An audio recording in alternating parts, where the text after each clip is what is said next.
Salut à tous, j'espère que vous allez bien. Donc aujourd'hui on se retrouve pour le 4e épisode de Urban Story. Donc cet épisode il est un peu spécial parce que je voulais pas parler d'un sujet d'un coup comme ça. Et je voulais passer à travers des projets que j'ai pu réaliser cette année. Donc c'est un projet qui appartient à une installation en global qui traite autour du rap français. Et du coup, à travers différentes catégories qui ont pu composer et qui ont structuré le rap français. Et une des catégories, c'est les éléments visuels qui représentent le rap français. Et donc ce projet, pour représenter, la partie de ce projet, pour présenter le visuel, j'ai décidé de faire une vanité photographique à l'imprimante. Donc j'avoue que la réalisation était assez facile, mais la réflexion pour arriver jusqu'ici a été quand même assez compliquée, puisque, donc je vous la montre, mais en plus grand, puisqu'en fait je voulais absolument qu'on voit l'ensemble des éléments, que ce soit vraiment que des objets, rien d'animé, de vivant, et je voulais que ce soit vraiment visible tous ensemble avec quand même un fond noir. Donc au début j'ai essayé sans l'imprimante, c'était catastrophique, les lumières ça marchait pas. Et c'est vrai que l'imprimante, ça s'est révélé comme un peu une évidence et ce qui permettait de tout voir, ça remplissait tous les critères. Donc ça a donné ce résultat. Et en fait aussi, chaque élément, j'ai choisi avec quand même une certaine signification derrière parce que je trouvais que chaque avait un vrai poids dans le visuel du rap français. Et c'est ce que j'ai envie de vous présenter aujourd'hui. Donc c'est parti! Donc tout d'abord, on va commencer par un élément assez simple dans le sens que j'en ai déjà parlé à maintes et maintes reprises. Donc le grills.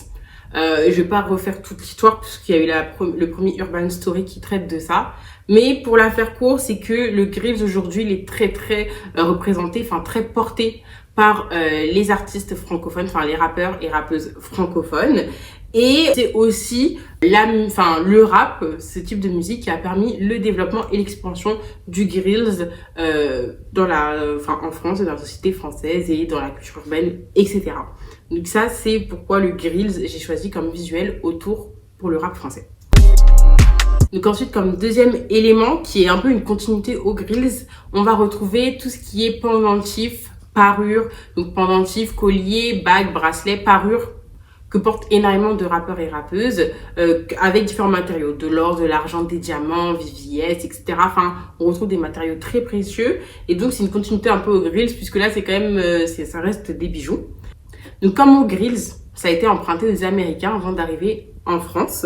Donc tout commence dans les années 80 avec Kurtis Blow, donc il va être signé en major, avoir gagné son premier disque d'or. Et du coup pour célébrer ça, sur la cover de son premier album, il décide de porter 6 chaînes. Et c'est vrai qu'après beaucoup d'artistes vont trouver que c'est vraiment ce qu'il fait, vu que c'était une démonstration d'ego, montrer son succès, sa réussite, ce qui est le message premier de ces bijoux, beaucoup de rappeurs vont refaire la même chose et ça va se développer à très grande échelle. Donc déjà, ça va permettre de développer pas mal d'artisans bijoutiers, d'artistes bijoux sur ce thème-là, leur expertise, vu que c'est des bijoux faits sur mesure, avec des matériaux très précieux, des couleurs au choix, des designs spéciaux, ça va permettre de développer ce type d'artiste. Ensuite, le message qu'on peut avoir derrière ces différents bijoux, déjà, message premier et qui correspond totalement au rap, c'est une démonstration d'ego, montrer qu'on est le plus fort. Ensuite, c'est aussi parfois célébrer sa réussite, puisque ces bijoux coûtent très cher. Et quand un rappeur réussit, il reçoit pas mal d'argent. Mais aussi, ça peut être montrer son appartenance à un héritage, à une culture, à un groupe, etc. Donc, par exemple français, on peut penser à Zequin avec son pendentif 700 FS. On peut penser à Kershak avec son pendentif 9B, si je dis pas de bêtises. Ou encore, on peut penser à Gazo avec le nom de son groupe, qui est aujourd'hui une marque et une équipe de basket, BSB. Et puis aussi, on peut penser dans la sphère anglophone à Central C avec son pendentif de son ami décédé. Donc c'est vraiment là aussi une question de loyauté. Ensuite, un autre élément assez important, c'est l'ATN. Pour moi, vraiment, c'est l'élément visuel le plus important de cette image puisque c'est ce qui représente le rap, mais français. Vraiment uniquement français, puisque c'est vraiment l'emblème du rap français et non pas du rap américain, italien, européen ou je ne sais quoi.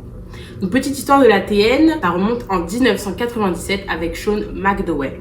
Donc il arrive dans la maison, dans l'entreprise Nike et il a pour mission de créer une nouvelle chaussure avec une nouvelle technologie. Et donc la nouvelle technologie qu'il va créer, c'est le Tune Air, donc de la TN. À la base, c'était une chaussure faite pour la course. Et on voit très vite que dès son lancement, la chaussure n'est plus du tout faite pour la course. Donc la chaussure est lancée, elle marche très bien et c'est surtout en France qu'elle va exploser. Dès ses débuts, elle est quand même vendue assez cher, mais les gens la veulent absolument, veulent se l'arracher et c'est vrai qu'elle est quand même assez popularisée pour son confort. Moi personnellement, je trouve pas que c'est la chaussure la plus confortable au monde, mais peut-être qu'à l'époque c'était une chaussure très confortable. Mais bon, donc la France, enfin les personnes en France, surtout les personnes des quartiers populaires vont absolument vouloir la TN. Et donc, vu que c'est très répandu dans les quartiers populaires, c'est là que très vite aussi les rappeurs vont en porter, s'afficher avec. Et puis, la TN aussi va s'expandre au-delà d'être portée par les artistes rappeurs. C'est-à-dire qu'elle va pouvoir collaborer avec d'autres marques comme Swarovski, Supreme, etc. Et donc, on voit vraiment que la TN a un impact très fort déjà dans le rap. Et puis aussi dans la mode. C'est pour ça qu'aujourd'hui, en fait, c'est devenu l'emblème français. Et le fait d'avoir collaboré, d'avoir pu toucher à d'autres domaines, ça fait que vraiment, elle a un poids de plus en plus important et c'est plus juste considéré comme une paire de chaussures. Quatrième élément qui pour moi semble très logique, c'est la cagoule. Le choix de prendre la cagoule, c'est parce que je trouve que au fil des années, de plus en plus aujourd'hui, on voit qu'il y a pas mal d'artistes qui vont porter un masque. Donc la cagoule ici représente l'ensemble des masques, que ce soit un foulard, une cagoule, un casque ou je ne sais rien, un masque. Beaucoup d'artistes vont porter un couvre-chef pour couvrir leur identité, couvrir leur visage dans l'industrie musicale. Donc c'est vrai qu'au début, la cagoule, et quand on met cagoule et rap, on pense directement au côté illégal. Et c'est vrai que quand elle est arrivée, avant d'avoir cette expansion aujourd'hui, quand pas mal d'artistes rappeurs pouvaient porter ça dans leur clip, c'est vrai que c'est très vite référencé à l'illégalité puisque c'est le courant de la drill qui l'a apporté. Et le courant de la drill, c'est quand même des paroles assez crues qui parlent de choses illégales et donc le fait de porter la cagoule pour ne pas être reconnu. Sauf que ça va se répandre. Et puis les artistes vont aussi maintenant la porter surtout pour cacher leur identité, que ce soit au niveau de leur famille, que ce soit aussi pour leur vie personnelle, bien pouvoir ne pas être reconnus dans la rue, ce souhait-là, ne pas aussi qu'après des membres de leur famille soient reconnus, soient affiliés. Donc il y a vraiment ce souhait de cacher leur identité, pouvoir avoir une vie qu'ils vont vivre plus tranquille. Et puis c'est vrai que en fait porter ce masque c'est pas seulement cacher son identité, ça peut être aussi pris comme un atout dans sa direction artistique et du coup l'utiliser pour vraiment pouvoir passer des messages, par exemple des projets. Je pense par exemple à Kershak qui sur cagoule à plusieurs reprises parler de ses nouveaux albums, de ses nouveaux sons, de dates, etc. C'est aussi pouvoir matcher avec la direction artistique par exemple d'un projet, d'un son, donc par exemple Ziak et Kershak dans Peur, ou encore Kalash Criminel et ses différents projets. Donc c'est vrai, jouer sur la couleur, jouer sur les motifs, jouer sur la forme, etc. Donc ça peut être décliné en milliers de propositions et du coup c'est vraiment, ça devient vraiment un atout et une extension de l'identité de l'artiste. Donc par exemple comme artistes qui peuvent porter un masque, une cagoule, quelque chose sur leur visage, on peut penser à Népal, Kershak, Kalash Criminel, Ziak ou encore Menace Santana. Et donc on part sur le dernier élément de cette image et qui fait partie des éléments visuels du rap français, c'est le numérique. Donc ici il est représenté par une capture d'écran, l'image dans un ensemble d'applications sur le téléphone. Donc on va présenter chaque application, chaque groupe d'applications.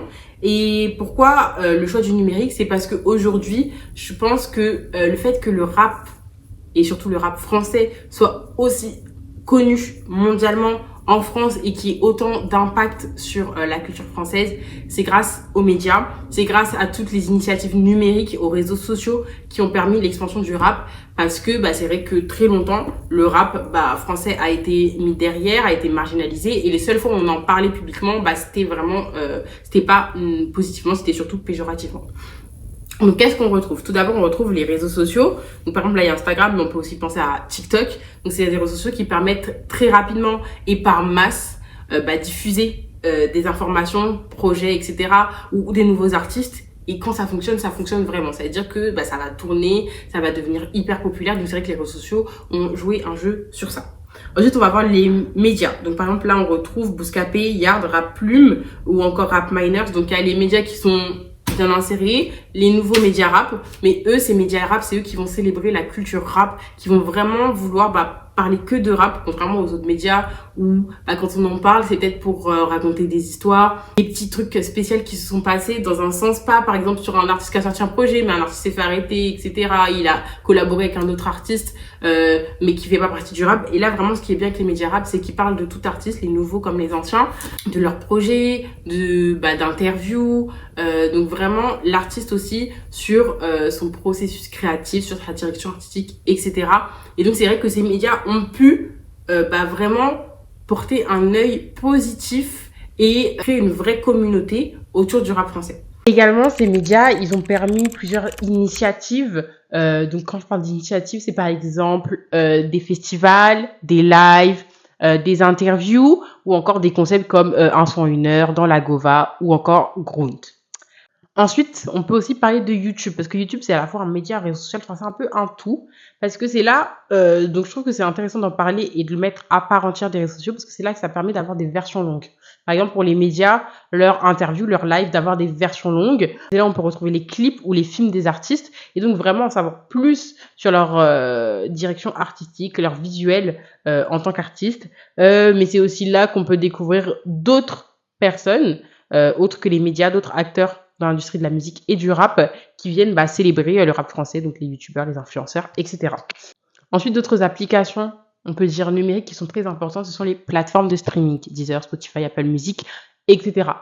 C'est grâce à ces plateformes qu'aujourd'hui le rap français se place en numéro 1 comme musique plus écoutée en France et qui soit aussi le plus répandu à l'international, puisqu'en fait c'est grâce au streaming et non pas aux ventes de disques physiques ou encore au passage à la radio que le rap français a pu s'expandre autant. Comme autre plateforme de streaming que j'aimerais prendre à part, c'est SoundCloud.